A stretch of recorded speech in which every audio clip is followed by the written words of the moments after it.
You know, when you're trying to figure out what's really going on inside a person's head, it's not like you can just order an x-ray. There's no clean, jagged line that points to exactly where an emotional break is.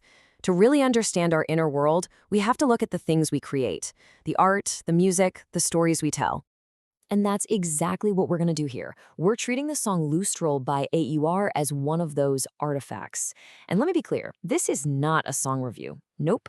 This is a full psychological breakdown, a deep dive into a track that just masterfully mops out a very modern and very real kind of emotional chaos. So, we're going to dissect the lyrics, we're going to unpack the themes, and we're going to build a blueprint of the emotional fractures that are hiding just under the surface. And let's start at the very beginning with the incredible amount of work it takes to build a perfect facade. Right from the jump, the song hits you with this idea of immense, directed effort. She works so hard to be that star. This isn't just a casual thing. We're talking about an almost metabolic level of energy being burned just to become this ideal, to shine so brightly that everyone has to look, that you're undeniably desirable. And this lines up perfectly with a concept from behavioral psychology called surface acting. It's not about actually changing how you feel inside, not at all. It's just about managing the outside. The line, fake your smile, is, well, it's a brutal and perfect example. It's an exhausting mechanism, and it creates this massive canyon between your inner reality and what you're showing the world. And here's the little lie we tell ourselves to justify all that work for a little while. But is it really? Is it really temporary, or is that just the story we spin to get through the moment?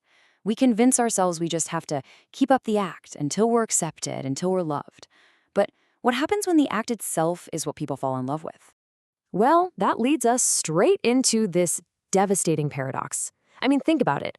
If they fall in love with the mask, they haven't fallen in love with you. The affection you worked so hard for becomes its own kind of cage, forcing you to keep that mask on forever. Your success literally becomes a prison. This right here lays out that internal conflict perfectly. On the surface, the perceived state, the relationship could look so good. It's got this captivating allure. But the actual state? It's resentment. You're putting on a show for a connection you secretly can't stand for that love you hate. It's a perfect picture with absolutely nothing real behind it. So why even call it love? Well, here's the wild part. Biologically, our brains can't always tell the difference. The physiological response to intense anxiety and fear, the racing heart, the adrenaline, the hypervigilance, it's almost identical to the response for romantic arousal. So we get trapped by the intensity, confusing the terror of a toxic bond with the thrill of being in love. And then there's this one single word in the lyrics, right after that love you hate. Yeah, that word is so heavy. The analysis calls it a moment of profound resignation. It's the sound of the logical part of your brain just giving up. It knows it's fake, it knows it's exhausting, but it surrenders to the emotional reality of just being stuck. But you can't just live in that state, totally vulnerable forever. When your environment is toxic, your psyche's natural reaction is to build a defense. And the song's chorus? That is the sound of a shield being built, piece by painful piece. So let's break the shield down. I don't really want to look at you. That's the armor. It's an active refusal to even engage, to just avoid the pain of seeing something insincere. But then you get the condition, unless you really want me to. That's the gatekeeper. It's this strict, hardline rule. You have to prove you want this, for real, before I'll even think about risking vulnerability. And if you want to get into the neuroscience here, it makes perfect sense. When there's trust, eye contact is calming. It builds connection. But when you suspect someone is wearing a mask, direct eye contact can actually trigger a fight or flight response. So refusing to look is literally a survival tactic. That little unless isn't a sign of weakness. It's a demand for a safety signal before lowering the defenses.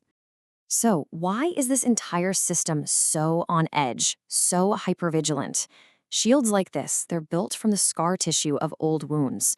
And the song takes us right there, to the origin story of this pain, where we meet this phantom of a past, seemingly perfect love.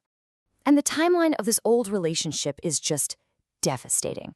It starts with total idealization. She came from up above, like she was this celestial, perfect being. We project all our hopes and needs onto her. But then comes the crash, the realization that it was a love that was never there. And the final blow, the real twist of the knife, isn't cruelty. It's apathy. She didn't really care. And somehow, that indifference is so much worse. But here's where the story takes a turn.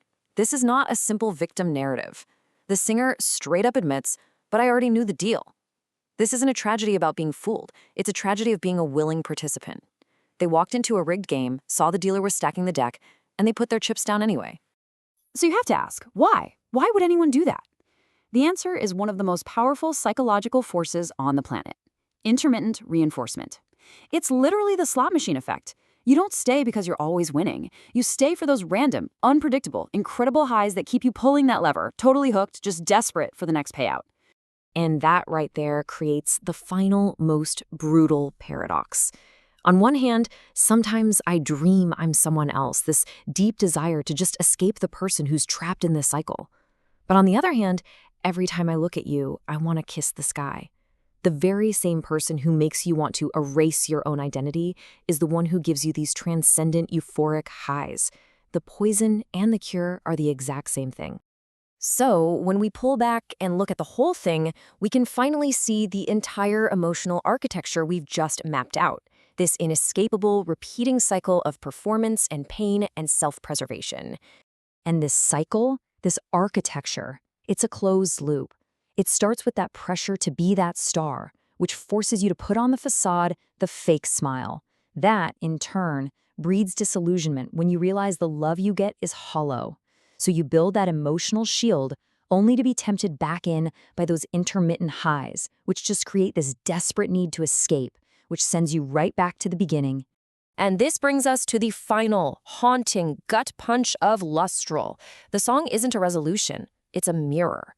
The ultimate tragedy here is not that the singer is fooled by the mask.